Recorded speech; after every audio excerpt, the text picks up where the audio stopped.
नमस्कार। आपके कार्यक्रम तथ्यता में आपका अभिनंदन। मैं हूं सुधांशु रंजन।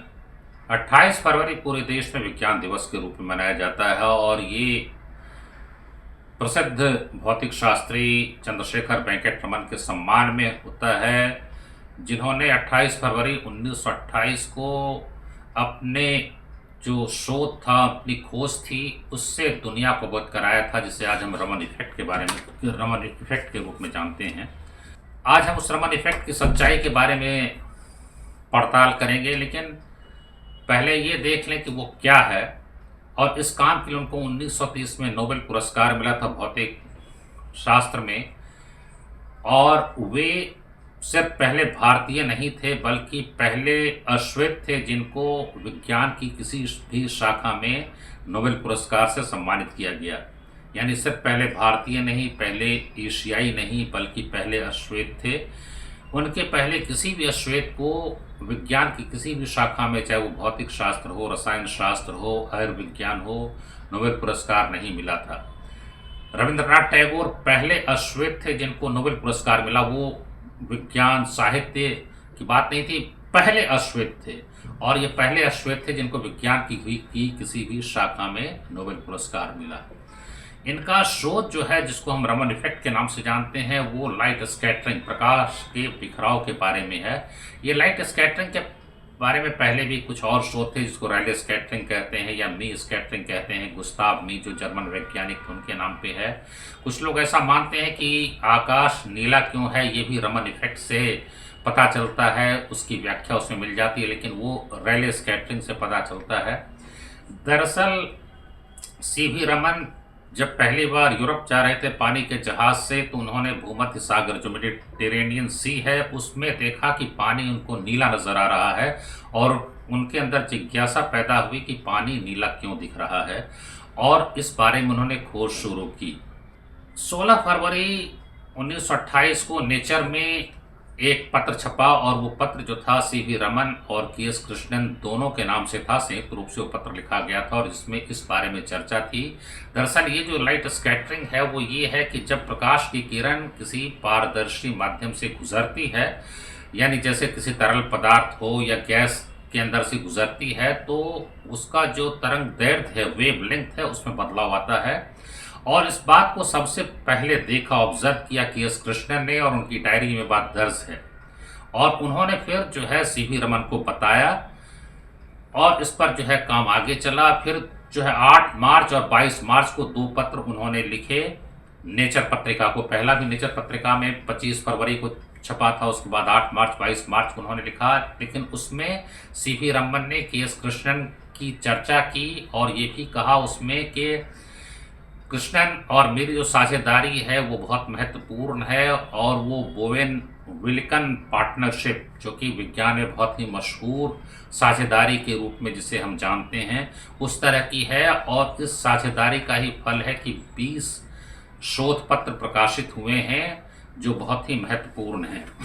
7 मई 1928 को इंडियन जर्नल ऑफ फिजिक्स में कृष्णन और रमन दोनों का एक संयुक्त जो है शोध पत्र छपा था, और उसमें भी इस बारे में चर्चा थी कि जो न्यू रेडिएशन इफेक्ट है वो क्या है।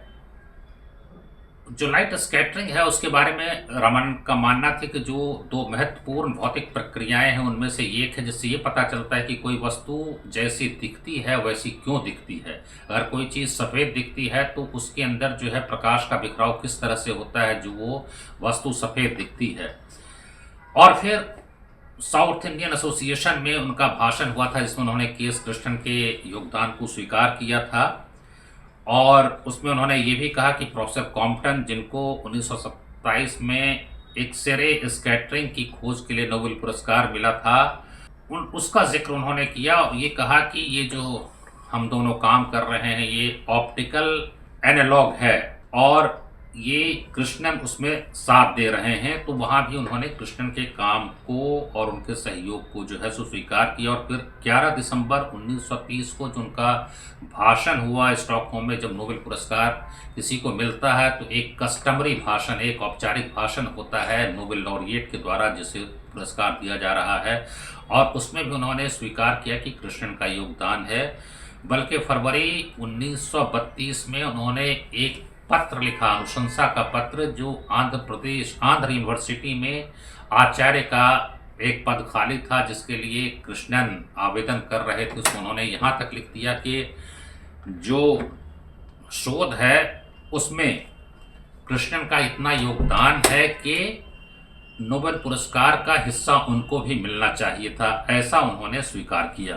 तो इन बातों से बहुत साफ पता चलता है कि ये जो खोज थी वो केवल सीवी रमन की खोज नहीं थी, बल्कि के.एस. कृष्णन की भी थी। बल्कि के.एस. कृष्णन ने उसको पहले देखा और समझा, लेकिन उसका सारा श्रेय जो है सीवी रमन को मिला। और सीवी रमन ने शुरू में अपने नोबेल भाषण में हर जगह इस बात को स्वीकार किया, लेकिन 1950 के दशक में अचानक रमन ने उन सारी बातों को नकार देते हुए के.एस. कृष्णन के खिलाफ जो है एक दुष्प्रचार शुरू कर दिया और उनके निधन के बाद भी उनको बदनाम करने का अभियान चलता रहा।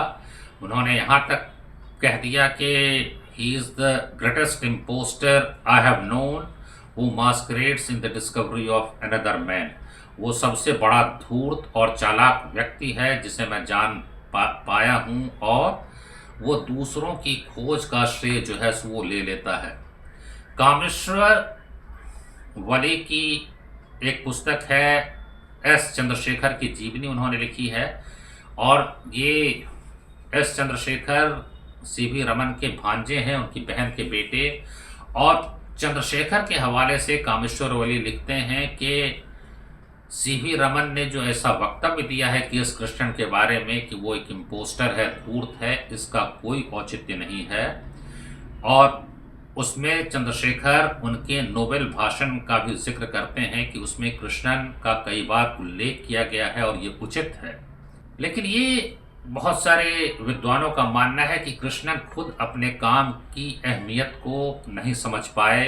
उन्होंने डायरी में नोट ज़रूर किया, लेकिन वो खुद नहीं समझ पाए कि कितना बड़ा जो है वो काम था, वो स्कैटरिंग ऑफ लाइट और जो वेवलेंथ में परिवर्तन होता है वो कितनी बड़ी चीज़ वो देख रहे थे।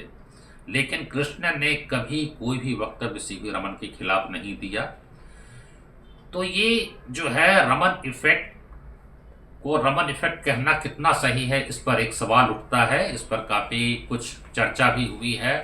और रमन ने ऐसा क्यों किया कि बाद में अपना पूरा पक्ष उन्होंने जो है सो पलट दिया और कृष्णन के सारे योगदान को उन्होंने नकार दिया। उन पर और भी कुछ सवाल उठाए गए हैं। राजेंद्र सिंह ने हिस्ट्री ऑफ साइंस में कुछ चीज़ें लिखी हैं सीवी रमन के बारे में। उसमें उन्होंने कहा है कि एक प्रचार किया गया है या लोगों का ऐसा मानना है कि जो रमन काम कर रहे थे वो बहुत ही कम खर्च में, उनके पास महंगे उपकरण नहीं थे, बहुत कम पैसे में उन्होंने इस तरह की खोज की, अपना शोध किया। लेकिन राजेंद्र सिंह का कहना है कि जो कलकत्ता की जिस प्रयोगशाला में वो काम कर रहे थे वो Indian association for the cultivation of science है, और उसको पैसे की कोई कमी नहीं थी, वहाँ महंगे महंगे उपकरण थे।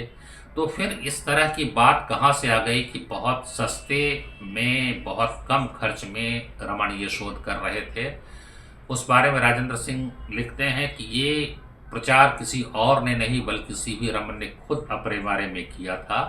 यानी एक डिसइंफॉर्मेशन कैंपेन चलाते थे अपने आप को जो है सो ऊपर उठाने के लिए। और दूसरी बात ये भी राजेंद्र सिंह ने लिखी है कि जब नोबेल पुरस्कार ले रहे थे तो ये कहा जाता है कि उनकी आंखें टपटपा गईं, क्योंकि वो ब्रिटिश फ्लैग के तहत ये जो है सो पुरस्कार ले रहे थे। इन बातों का भी उन्होंने खंडन किया है राजेंद्र सिंह ने। तो ये सारे विवाद हैं। इससे सीवी रमन की महानता को कम करने का कोई मेरा प्रयास नहीं है, लेकिन ये बात ज़रूर है कि इतिहास में बहुत सारे अन्याय हो जाते हैं, जिसको श्रेय मिलना चाहिए उसको श्रेय नहीं मिल पाता है। इसीलिए ये कार्यक्रम जो है के.एस. कृष्णन को उनका श्रेय देने की दिशा में एक छोटा सा प्रयास है। अगर उनके साथ नाइंसाफ़ी हुई, अन्याय हुआ, तो जनता को पता होना चाहिए कि जिसको हम रमन इफेक्ट के नाम से जानते हैं, दरअसल वो केवल रमन इफेक्ट नहीं है बल्कि वो रमन एंड कृष्णन इफेक्ट के नाम से जाना चाहिए था। और पहले तो उन्होंने देखा तो शायद वो कृष्णन इफेक्ट के नाम से जाना जाता, लेकिन वो अपने जो है महत्ता, अपने काम की महत्ता को खुद नहीं समझ पाए। तो इसके साथ ही हम इस कार्यक्रम को समाप्त करेंगे। अगर आपको हमारा ये कार्यक्रम अच्छा लगा हो तो इसको कृपया आप सब्सक्राइब और शेयर करिए। बहुत धन्यवाद। नमस्कार।